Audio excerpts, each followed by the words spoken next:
everyone, and welcome to another episode of Tank Academy with me, Fubzy of What-University. So, this episode we're going to be talking and looking at situational awareness, which is being aware of your situation, funnily enough.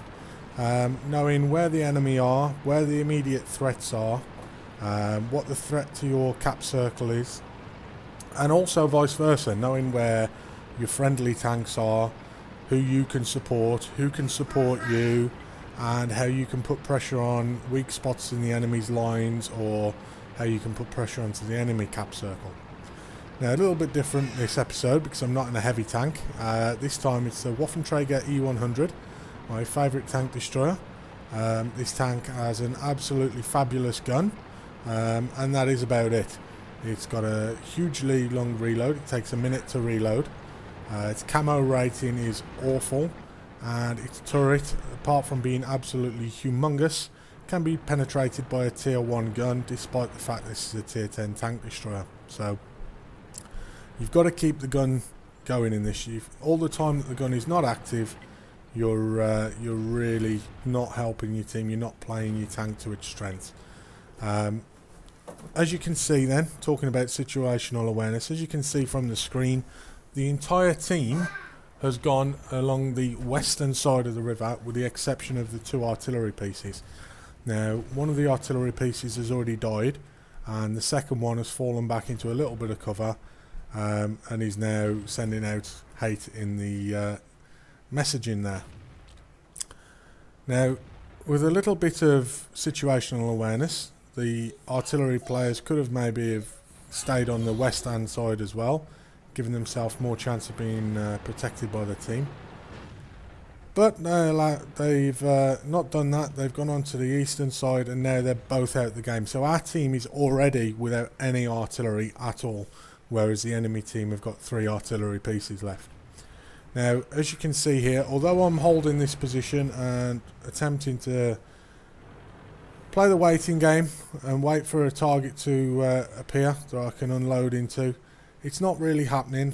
I can see that the enemy team is now starting to push over the bridge near our cap circle. So I have a quick look by moving forward. Can I get a shot away? It's not happening. So now I'm thinking about falling back, helping our M103 to try and defend that push over the bridge. So here we're moving back, coming out of the sniper view there, and moving now to support the M103. And it doesn't hurt in situations like this to, when you've actually thought about what you want to do, just hesitate for a second and just give yourself a chance to kind of second guess yourself, just in case you're making a mistake. Now, the M103 there, although I briefly had a chance to get a shot on it, is well angled. It probably would have bounced. So I hold fire, and instead I find a pattern. Now I track him on the first shot, and that's game over for him, because unless he can get into cover very quickly, he's not going to escape that gun. Have another look, see if I can use that last round up. No shot. So I hit the reload button, and now, most importantly, hit the time, the key that shows the time you've got left on your reload. So for me it's 56 seconds, as I say, nearly a minute. And this just allows the team now to know exactly who can fire and who can't fire. Now you'll notice that there's 2 T62As on our team. There's one of them. They're both from the Kitty clan, and I've got to give a big shout out to these guys. They were fantastic in the game, fantastic in the chat. They were a real joy to play with. Really enjoyed this game, and a big part of that was down to them. They really worked as part of a team with me, even though we didn't have any voice communication software or anything between us. So it can be done. Again, just being aware of your situation, who's around you, who you can support, and if you support players, they generally try and support you. So it's always a good habit to do. Now you'll see the poor rating here of the camo factor of this tank. So I managed to put 1 in, but I take 2 shots in return, 3 shots in return. So that wasn't a great trade, and the artillery there just missed me as well. So although this is a tank destroyer, you've got to kind of play it either at very extreme distance, like almost maximum render range, or you've got to play it up close and personal, where you've got cover, where you can hide with the heavy tanks and you can pop out when somebody's fired, unleash your clip into them, hopefully take them out of the game, and then duck back into cover where you've got support of other tanks stopping them from pushing on you while you reload. Now our M103 is gone, so I'm now the nearest tank to our cap circle. I'm pretty much reloaded. Sorry, I am reloaded here. I've only shot the one shell out the clip. So I'm moving over now to have a look at the T62A and the M103. Whilst I'm doing this, I'm paying attention to the minimap. I can see our T62A nearest to us has got company. Again, I'm kind of confident that he can deal with that, but I'm having a look, and then I spot that the bat chat's there as well. Now this is where I can really support them and I can help them. So again, although I was heading over to have a look at the M103 and the T62A, be aware of your situation, be aware of what's going on around you, because sometimes something like that will happen. So the one of the Kitty clan there had 2v1 against, and I was able to bail him out, and later on you'll see that he comes over to support me as well shortly. So moving around here now, I'm using the 2000 hit points that you get in this tank to my advantage. I know I'm probably going to take a shot or two, but I've got the hit points, I can afford it. So I'll pop out, get the shot in and take a gun out of the game. That was definitely worth taking, 358 hit points back in return. Now it's a 1v1 on this flank, and I'm trying to manoeuvre into a position where I can try and get a good shot away without exposing myself too much. Again, keeping on the move so that the artillery can't hone in on me. That's a couple of times already they've tried to get me and missed. Now again, I know I'm going to take at least one shot, but I take 320 damage and I give over 1000 damage, so it's definitely a good damage trade for me there. Again, trying not to be too stationary, so on the move, got to be careful because obviously the water there. But now I'm reloading, I hit the reload button, hit the timer so that they know, and this is where the T62A repays the favour now. He dashes over, gets between me and the enemy T62A, and this just means now that if he would have guessed that I was reloading on that nice long reload, and he would have tried to come and rush me, the guy from the Kitty clan there was there to help me out. And as I say, they were fantastic throughout this, so really pleased with that. Now they asked me here in the chat, if you can see it, to stay in cover. I don't really want to do that because, as I said, the biggest thing with this tank is its gun.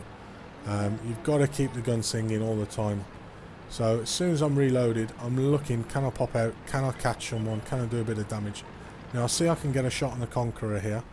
Again, I'm aware of the T62A behind me towards the cap circle, and as soon as I've taken that Conqueror out, a little move, again just to dodge the artillery, because you know it's going to come, especially in this tank. You're an absolute artillery magnet. The T62A now starting the cap, so one of us has got to go and deal with him. I'm the nearest, I've got the hit points to take a shot or two, and I've certainly got the gun to finish him off, so off I trundle, trying to get a shot. Now at this point we've gone from being 5 versus 10 down to actually being 3 tanks versus 2 up, but they've obviously got the 2 artillery pieces as well. Take out the T62A, move immediately, and as I move I notice that I can get a shot on the STA1, so just zoom in, make the shot count, and then again immediately on the move, not sitting still, not allowing the artillery time to get that shot in, and again you can hear it there raining in. So there's 5 or 6 artillery rounds now that have been fired at me that I've managed to dodge, so that's something I was quite pleased of. Now also in the chat there you might have seen that the boys from the Kitty clan were just saying well done to me. There's a lot of toxic chat in this game. There's a lot of people that are willing to take a pop at you any opportunity they get. So to have a player, especially a blue or a purple player, turn around and pass you a compliment in game, absolutely fantastic. Well done to them. Credit to their clan. And as I've said a couple of times, they're an absolute joy in this game to have on your team. I'd much rather have players that are complimentary and supportive of each other than people that want to start bashing you every time you make the slightest mistake. So they've pushed down the western flank here. I've gone on the eastern side. Again, just a little bit of situational awareness, because by going down the western flank with them, we would have had no eyes on this side. So I push down the eastern side, get eyes on their remaining artillery piece, take him out the game, and that leaves me with a game with 5,059 damage, 7 kills, and 3,630 WN8. This was an ace tanker game. It was an absolute pleasure to play, and I hope you've enjoyed this. Just to recap situational awareness, be aware of your teammates' positions, where you can support them, where they can support you. Keep them informed of your reload, and be aware of the enemy. Where are they attacking from? Where are they exposed? Where are they strong? Where can you counter their attacks? I hope you've enjoyed this. Hopefully it won't be too long before I bring you the next instalment. And for now, this is Fubzy signing off.